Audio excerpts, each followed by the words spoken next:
Selamat pagi, salam sejahtera. Assalamualaikum warahmatullahi wabarakatuh. Om Swastiastu, salam sejahtera, Sotihotu, Namo Buddhaya. Berbahagia sekali kita dapat berjumpa dalam kesempatan ini untuk mendengarkan kuliah pengantar dalam mata kuliah pendidikan kewarganegaraan.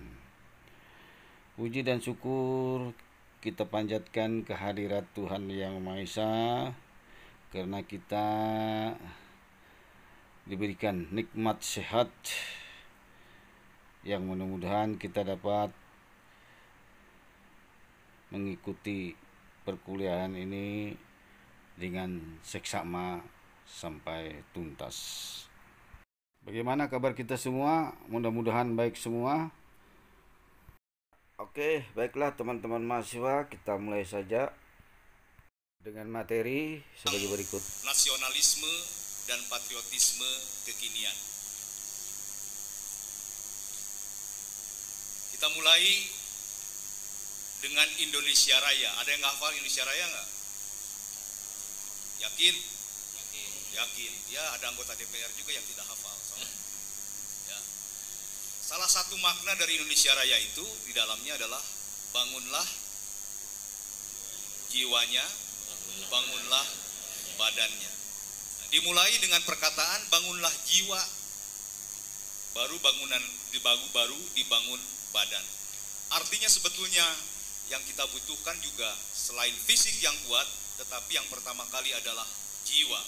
Jiwa itu bisa semangat, termasuk di dalamnya adalah semangat nasionalisme dan semangat patriotisme.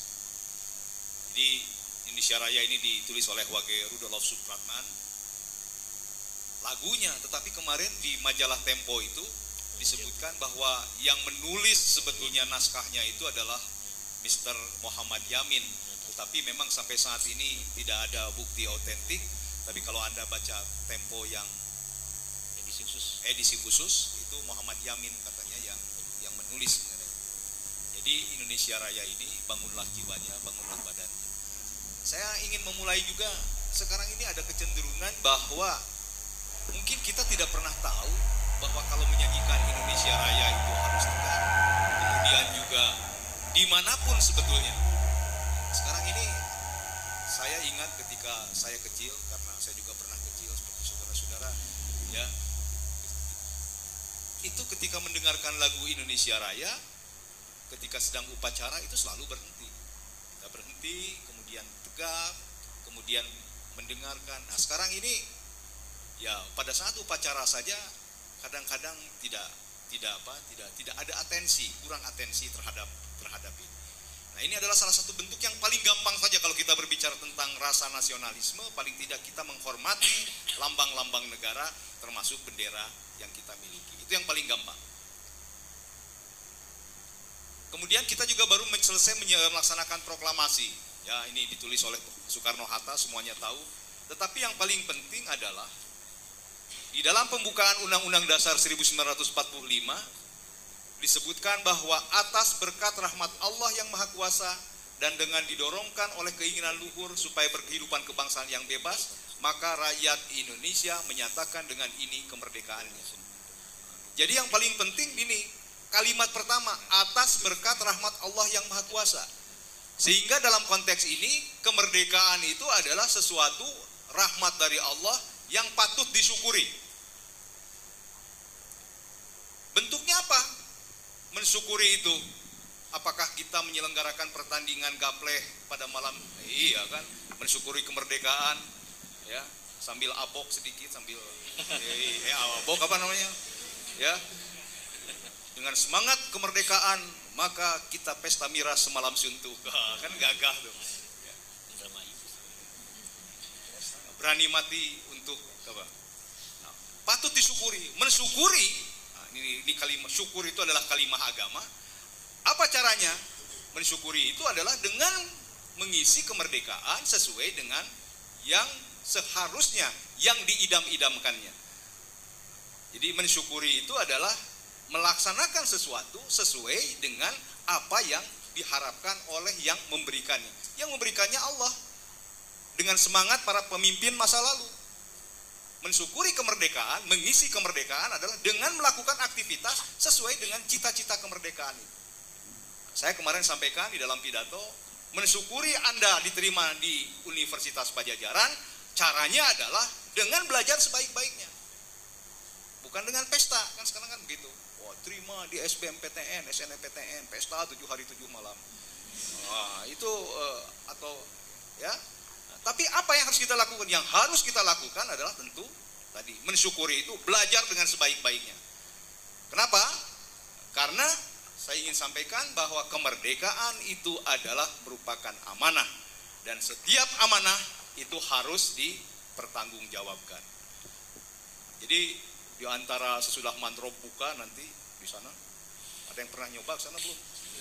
Ya, setelah mantrop buka manabiuka, Anda kemudian ditanya nanti ujung-ujungnya, apa yang sudah Anda lakukan untuk kemerdekaan Republik Indonesia? Kalau tidak percaya tanya pada yang sudah ke sana. Ya, jadi ini adalah amanah. Setiap amanah itu harus dipertanggungjawabkan. Pertanggungjawabkannya ya kalau di dunia gampang-gampang saja dengan berperilaku sesuai dengan nilai-nilai kemerdekaan, tetapi karena sebagai amanah harus kita pertanggungjawabkan juga, termasuk jangan begitu ya. Jadi apa yang kita lakukan terhadap negara ini termasuk yang akan dipertanggungjawabkan. Nah, ini yang sering kali kita lupakan. Para koruptor itu seolah-olah ya tidak pernah tahu bahwa suatu saat dia juga akan meninggal. Dan ketika meninggal dia akan ditanya pertanggungjawabannya. Nah, jadi salah satu bentuk pengkhianatan terbesar terhadap negara dan negara ini adalah dengan cara melakukan korupsi. Jadi sekali lagi pengkhianatan itu salah satunya adalah korupsi. Ternyata republik ini juga belum sesuai dengan harapan. Nah, ini saya baru menggunakan angka kemarin. Belum sesuai harapan. Indeks pembangunan manusia ranking ke 124 dari 187 negara. Ya lumayan dibandingkan PSSI sekarang 150 kan. Anda tahu ranking PSSI berapa sekarang? Ya 150-an lah. Ya nggak apa-apa, 150 juga ranking. Coba IPM. Apa sih IPM itu? Indeks pembangunan manusia. Indikatornya biasanya paling tidak ada 3. Tingkat kesehatan, nah ini teman-teman keperawatan, atau kemudian daya beli teman-teman di FEB, kemudian tingkat pendidikan. Jadi indikatornya adalah tingkat kesehatan, tingkat ekonomi, daya beli, kemudian satunya lagi adalah tingkat pendidikan. Nah, tingkat kesehatan, salah satu masalah yang kita hadapi misalnya adalah angka kematian bayi. Angka kematian bayi di Indonesia mungkin sekitar 20-an. Atau saya mengambil contoh yang paling gampang, Jawa Barat. Jawa Barat itu angka kematian bayinya 35/1000. Jadi setiap ada 1000 kelahiran, 35 bayi meninggal. Nah, jumlah kelahiran di Jawa Barat kurang lebih 1 juta. Artinya setiap tahun ada 35.000 bayi yang meninggal. Coba bayangkan, ya, bukan sedikit. Nah, kita kan urusan Gaza tuh di sana yang meninggal baru berapa? 2.408. Heboh sedunia. Padahal di Jawa Barat 35.000 bayi meninggal setiap tahun karena urusan kesehatan. Kita tenang-tenang saja. Nah, ini nih yang jiwa. Nah, ini kalau kita bicara tentang jiwa kebangsaan itu salah satunya adalah kita paham tentang masalah-masalah yang dihadapi oleh kita. Kita tidak pernah merasa. Apalagi kalau sudah kematian itu kan sudah takdir. Salah sendiri jadi bayi. Nah, kan gitu. Atau untung masih jadi bayi. Coba kalau meninggalnya sudah jadi mahasiswa. Susah lagi kan. MMR, angka kematian ibu, ini harus tahu ini. Kalau saya tahu, soalnya saya dari Fakultas Pertanian ya, jadi tahu kesehatan. Ya, asal jangan ditanya pertanian saja, gampang. Jadi MMR maternal mortality rate, tingkat kematian ibu ketika dia sedang melahirkan itu sekitar 300 per 100.000 kelahiran. Artinya setiap tahun juga ada sekitar 3.600 di Jawa Barat ibu yang meninggal menjadi syuhada. Ya. Kan katanya meninggal ketika melahirkan itu kan syahid. Nah, jadi Anda daripada jauh-jauh perang ke sana nanti kalau ingin jadi syahid, ya meninggal aja pada saat melahirkan. Ya. Coba 300 di Jawa Barat saja, bandingkan dengan tingkat kelahiran yang ada di Indonesia ini. Nah, Jawa Barat suatu wilayah yang dekat dengan ibu kota. Nah, bayangkan dengan daerah-daerah yang jauh di sana. Nah, salah satu faktornya kenapa banyak yang melahirkan, yang ibu melahirkan. Nah, itu mungkin teman-teman keperawatan. Ya, mulai dari sekarang juga ada cita-cita, mestinya ada niat dari kita semua untuk tadi tingkat kelahiran, tingkat kematian supaya paling tidak. Dan ini menjadi indikator negara. Kalau kita bisa menyelesaikan ini saja, maka mungkin ranking kita bisa bergeser ke angka yang tingkat ekonomi sama. Ya, nanti kita lihat salah satu masalah itu adalah kapasitas kemampuan daya beli. Kemampuan daya beli kita ini relatif rendah. Ya, banyak kemampuan daya beli kita ini relatif rendah. Dan semuanya pasti dipengaruhi oleh apa? Salah satunya oleh bagian yang ketiga. Tadi saya sebutkan tingkat pendidikan. Tingkat pendidikan. Angka lama tinggal di sekolah, saya katakan angka lama tinggal di sekolah, salah satu ukurannya itu adalah lama tinggal di sekolah. Mungkin Indonesia ini belum mencapai angka 9 tahun. Jadi lulus SMP saja tidak. Rata-rata orang Indonesia itu lulus SMP saja tidak. Angka partisipasi kasar di tingkat ukurannya, angka partisipasi kasar di tingkat perguruan tinggi itu kurang lebih baru 16% saja. Artinya apa? Usia 17 sampai 25 dari total usia 17 sampai 25 di Indonesia ini hanya baru 16%-nya saja yang bisa mengenyam pendidikan tinggi. Jadi bagaimana kita bisa bersaing dengan bangsa lain? Malaysia kalau tidak salah sudah 70-an. Negara-negara yang lain sudah hampir 90. Jadi jumlah penduduk usia 17 sampai 23 tahun atau jumlah yang masuk perguruan tinggi dibagi usia 17-23 tahun. Itu angkanya mungkin baru sekitar 16% saja. Termasuk saudara-saudara. Nah, kalau kita lihat Unpad saja, kita berbicara tentang persaingan yang saya kemukakan kemarin. Unpad itu kan pendaftarnya SNMPTN 72.000, SBMPTN 78.000. Berapa tuh? Totalnya berapa kurang lebih? 160.000, yang kita terima 5.000. Ya mungkin sebagian 4.900 saja yang kita terima. Jadi Anda ini sebetulnya mengalahkan kurang lebih 1 berbanding berapa? Berbanding 30. Ya. Tapi dari jumlah itu kalau kita lihat SNMPTN dan SBMPTN itu yang mendaftarnya kurang lebih sekitar 800 ribuan. 800 ribuan. Lulusan SMA-nya sekitar 2 jutaan. Tidak semuanya mereka juga mendaftarkan. Dari yang mendaftarkan hanya sebagian kecil saja yang diterima. Nah, oleh karena itu ini menjadi masalah. Di beberapa daerah angka partisipasi kasar ini termasuk Jawa Barat ini konon kabarnya 8,2. Jadi rata-rata orang Jawa Barat itu tidak lulus SMP. Baru 8,2. Bayangkan aja 8,2 lulus SMP saja tidak. Padahal untuk menjadi pegawai pub, maksud saya pabrik ya kan, pegawai pub apa namanya? Di Ranca Ekek itu paling tidak SMP. Kalau kita lulus SMP saja tidak, kemudian apa yang bisa kita harapkan? Indeks korupsi, ini lumayan. 100 dari 182 negara. Ya. Suatu saat katanya ini cerita nih, ada rombongan dari Indonesia melakukan studi banding ke akhirat. Habis kemana-mana sudah semua benua sudah. Ini pejabat Indonesia. Sesampainya di akhirat kan biasa diajak keliling-keliling, lihat ini, lihat ini, lihat ini. Akhirnya dia diajak ke salah satu museum jam.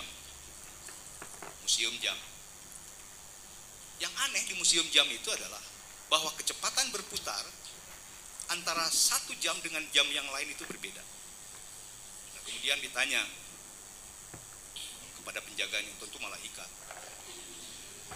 Ya, Tuan malaikat, loh kok kenapa ini kecepatan berputar jam itu beda satu dengan yang lain? Kemudian dia menjawab, ini menggambarkan tingkat korupsi suatu negara. Semakin cepat berputar, maka itu menggambarkan korupsi negara itu semakin tinggi. Kemudian dia cari-cari, punya Indonesia kemana? Kok dilihat-lihat kok nggak ada? Gitu. Keliling. Oh maaf, yang milik Indonesia sedang dipinjam oleh teman-teman di neraka untuk dijadikan fund. Dijadikan karena seperti apa? Seperti kipas angin, muternya terlalu tinggi.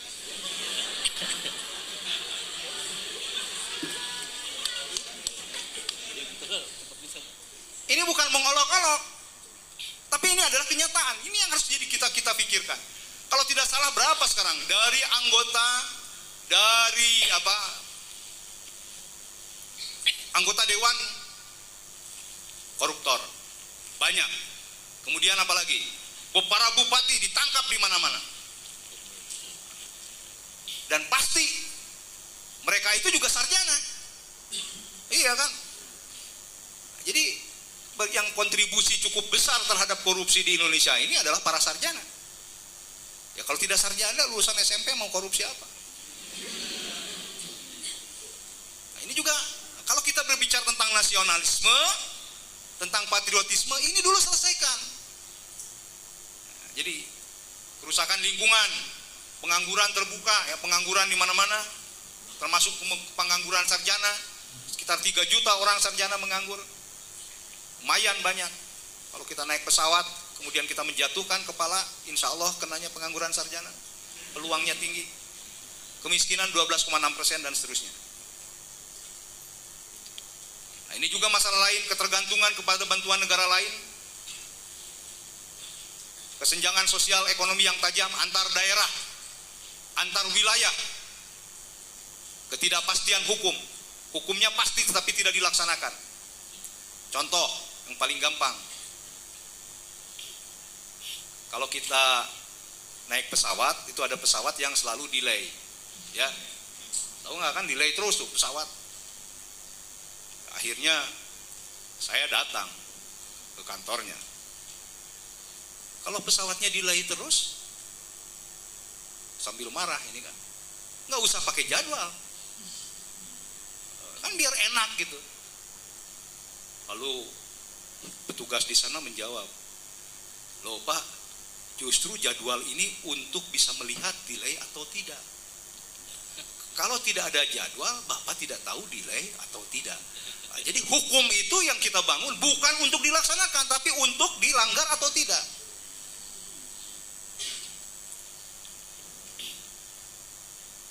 Ada juga kalau di Unpad ini biasanya begini, kalau datang terlambat, mestinya dia pulang lebih cepat. Ketika ditanya, kenapa Anda tadi datang ngantor jam 8, datang jam 9, pulang seharusnya jam 4, sudah jam 3. Kan saya tidak boleh melakukan kesalahan 2 kali Pak dalam 1 hari. Ya, kalau datang terlambat, masa pulangnya juga terlambat juga. Ya kan? Jadi itu adalah orang yang melakukan kesalahan 2 kali dalam 1 hari. Pembangunan ekonomi yang tidak berlandaskan pada aspek sosial, masyarakatnya masih KKN, ya, budaya nasional yang terkontaminasi budaya asing dan sebagainya. Oh, banyak lah, kalau kita list kita cukup banyak. Nah, tapi kita ada harapan. Katanya laju pertumbuhan ekonomi kita sekarang 6%. Kita sekarang anggota G20. Ya, ke depan ada harapan. Terutama adalah pada periode saudara-saudara. Di dalam pidato pembukaan, ada yang mendengarkan nggak pidato kemarin atau ngantuk? Ya, saya mengemukakan begitu. Indonesia itu 2045 itu adalah 100 tahun Indonesia merdeka. pada 100 tahun Indonesia merdeka itu kurang lebih kan berapa? 45 sekarang diambil 14 berapa? 31 tahun. 31 tahun ditambah usia saudara. Kalau masih ada nanti. Ya. 31 tambah berapa? 18 berapa tuh? 49 50. Ya, pada saat 100 tahun Indonesia merdeka, saudara-saudara sedang berada di dalam usia yang sedang produktif-produktifnya. 100 tahun Indonesia merdeka, 31 yang akan datang. Siap apa enggak? Siap? Oh, siapnya kalau iya bener. Kelihatan belum sarapan. Ya. 100 tahun. Dan itu tidak tergantung kepada yang lain, tergantung kepada saudara-saudara sendiri. Nah, universitas itu kan lebih kepada fasilitator. Tetapi akan menjadi apa dan bagaimana itu tergantung pada saudara sendiri. Oleh karena itu disiapkanlah dari sekarang. Kekuatan bangsa.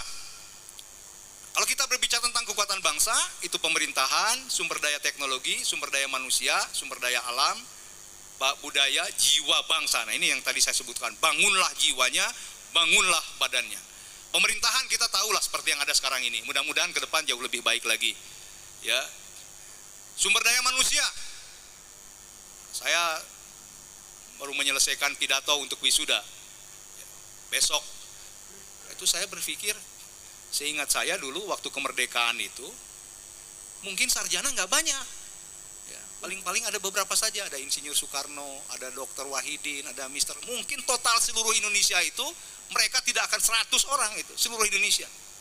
Tetapi dengan jumlah intelektual yang kurang dari 100 bisa memerdekakan Indonesia. Sekarang sarjananya ribuan, doktornya ribuan, profesornya juga ribuan, tetapi negara begini-begini juga. Ada pertanyaan, di mana masalahnya? Jangan-jangan di budaya, di jiwa bangsa ini. Ya, ini mungkin masalah kita. Sumber daya manusia dari sisi detail semakin banyak sekarang. Setiap tahun saja Unpad meluluskan 10.000. Sekarang orang berlomba-lomba semuanya untuk mendapatkan gelar. Bahkan ada orang yang mempunyai nama lebih pendek dari gelarnya. Ada nggak? Ada Profesor, Doktor, Insinyur, Haji,